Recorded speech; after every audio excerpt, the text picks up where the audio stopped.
Hello everyone, this is Kylie from Theme Parks for Grown-Ups. I have something really exciting for you today. So, long story short, we are going to Confisco Grille, and this is in Islands of Adventure at Universal Orlando.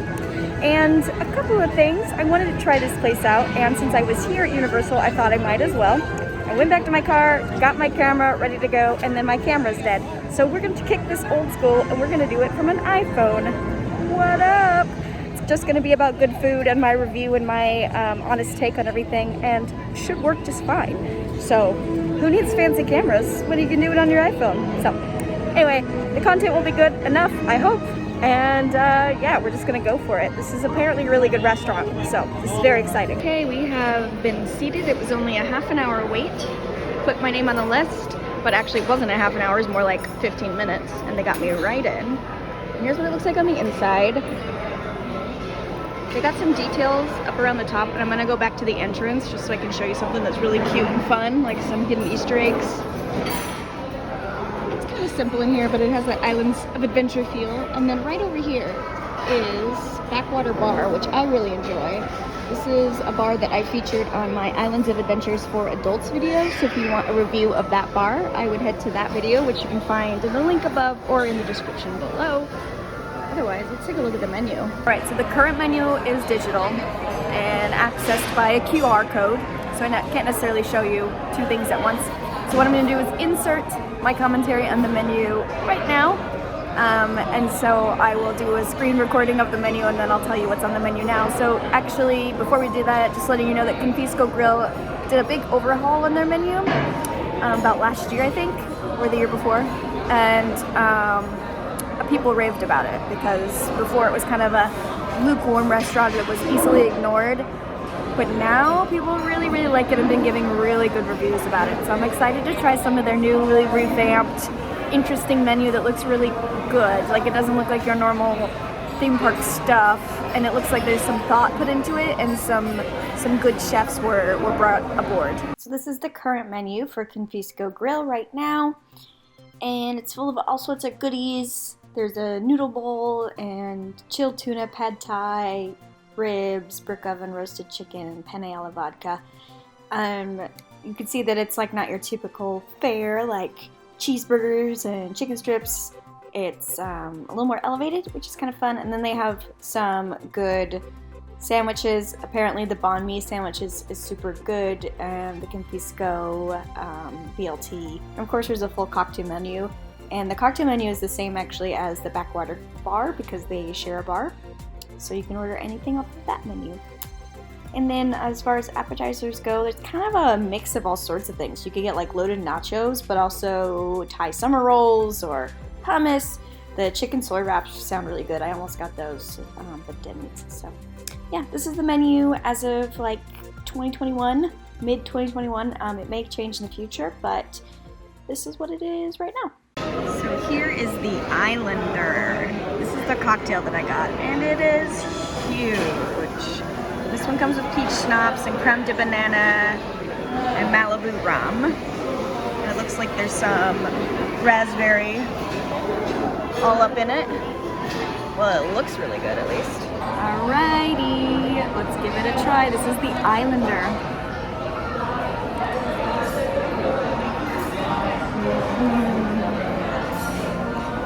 I feel like I react this way a lot to cocktails, but this one is especially good. It's not overwhelmingly sweet, and that rum really hits it good. Like, it's a good amount of rum. This isn't like a wimpy cocktail at all by any means. So props to the bartender. They mixed it so well.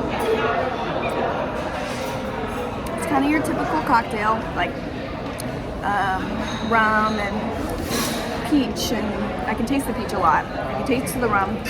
Don't really taste the banana, which is kind of a good thing. It's not like I really love the taste of like banana liqueur or other types of fake banana. It's really refreshing. It's enormous.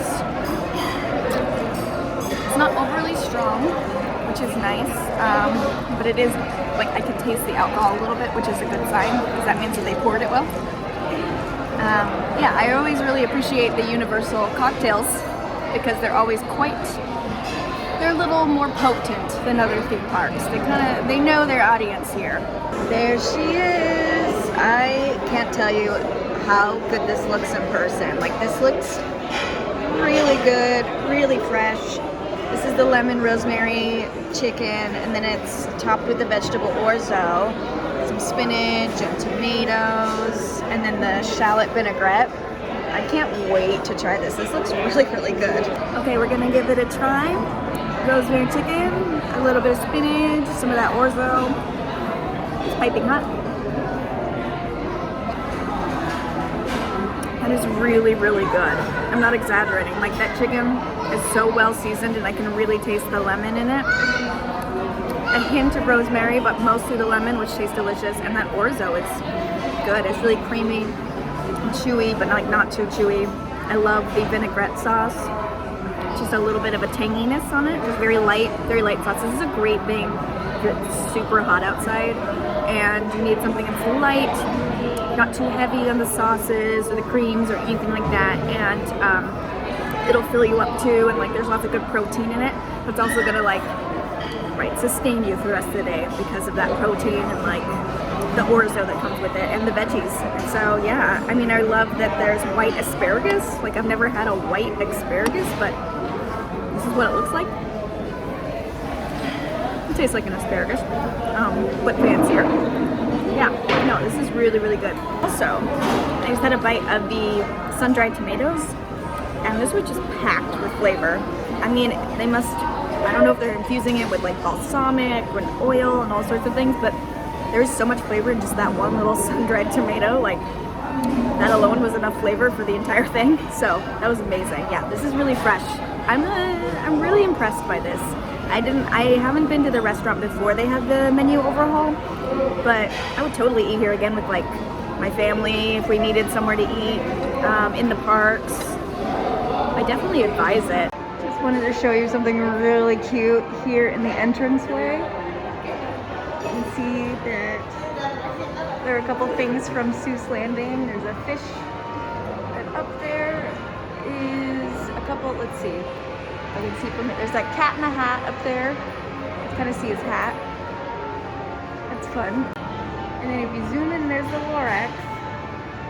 Right there.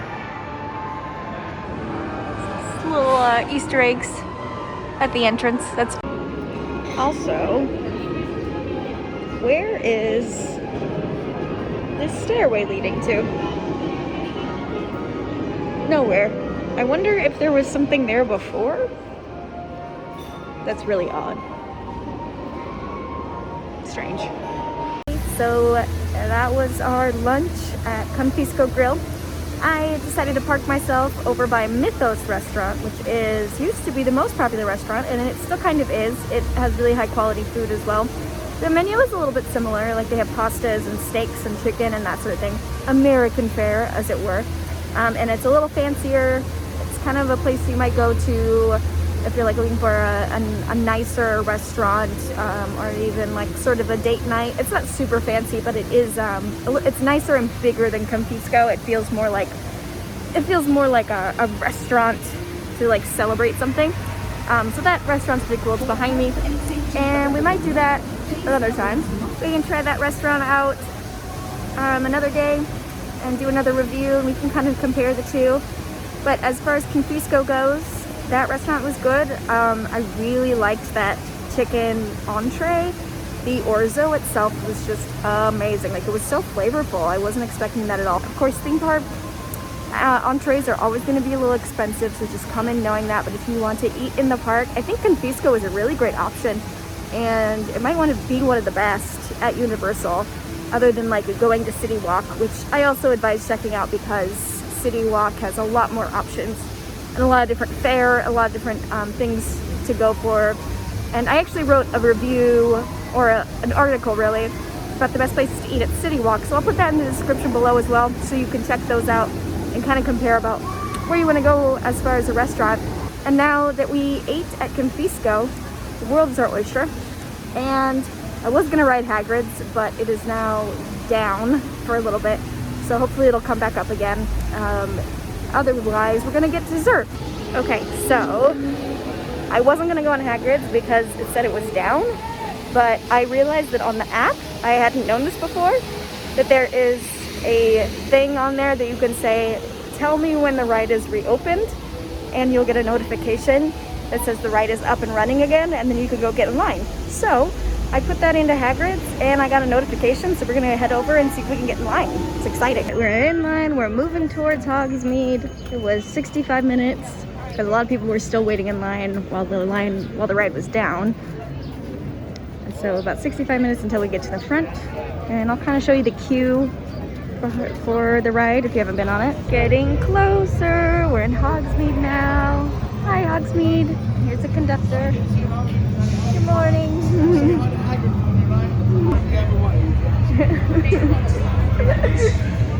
The conductor was warning us about dragons. There it is. Here's Hagrid's. Probably won't be able to film on the ride, but at least you can get a good look of the track. It looks pretty dang cool. Also, we're gonna come around the bend and see the best view of the castle ever. Excited. Here is the best view of the castle ever. Da, da, da. There it is. And it's gone. Second castle shot. There she is. Hogwarts. Bye, Hogwarts. Here's Hagrids Hut. Got some pumpkins growing out front. It's kind of cute because they have some stained glass windows that have some newspaper in the stained glass. This is what Hagrid's little hut looks like. I wish I could go in there. It's so cute. Going into old abandoned building where the rest of the queue continues. Some markings on this old Hogwarts building. Come on now, get a move on. Phoenix. Got a real trip for you today. Here's the little pre-show that's actually shortened right now, so people don't linger.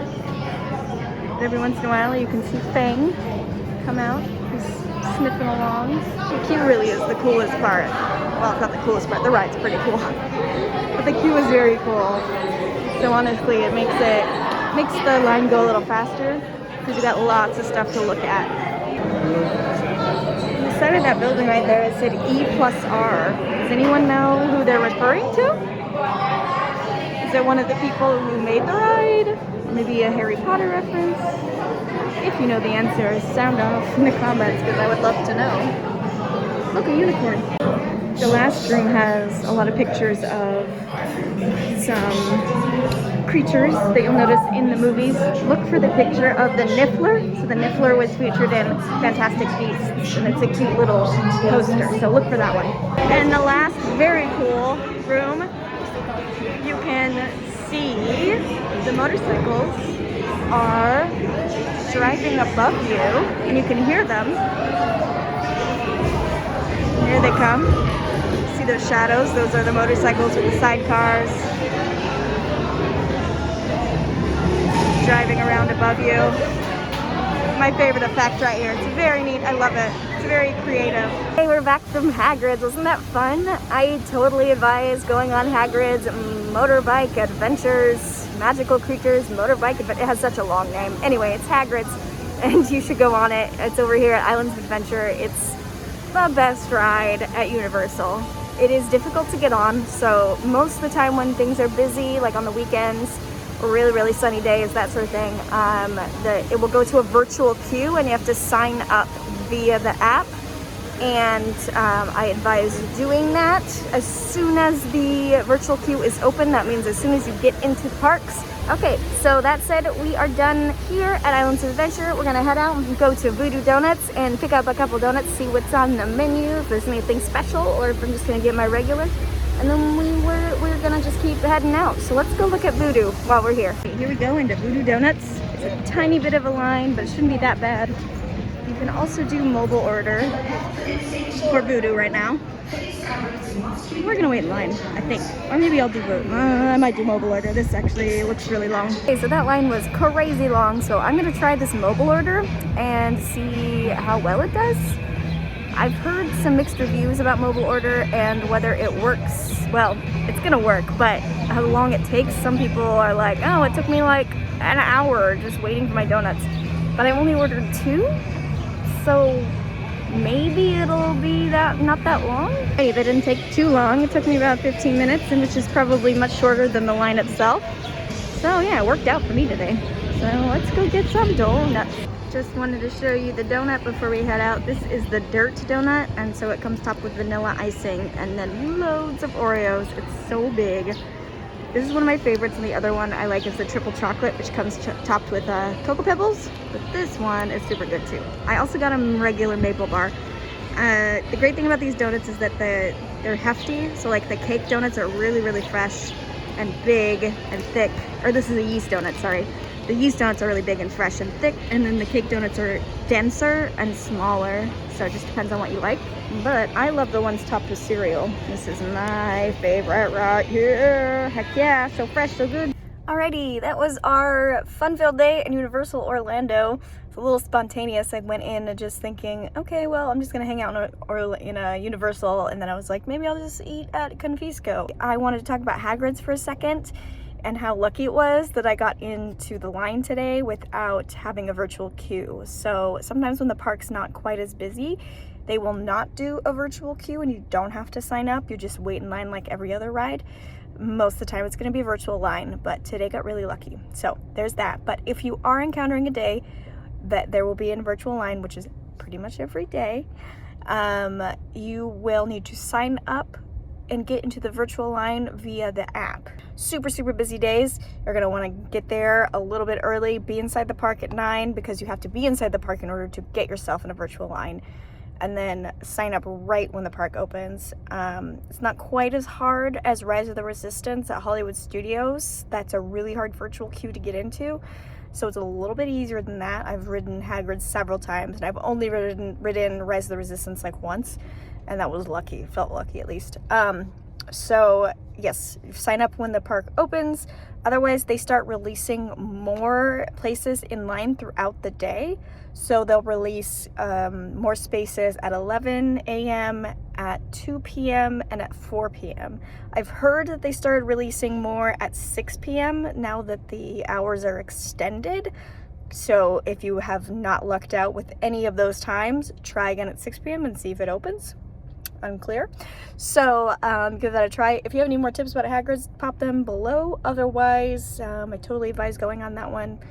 As far as anything else in the future, there are a few goodies in the description below, more videos that have to do with this video, Universal planning, Disney planning, all that.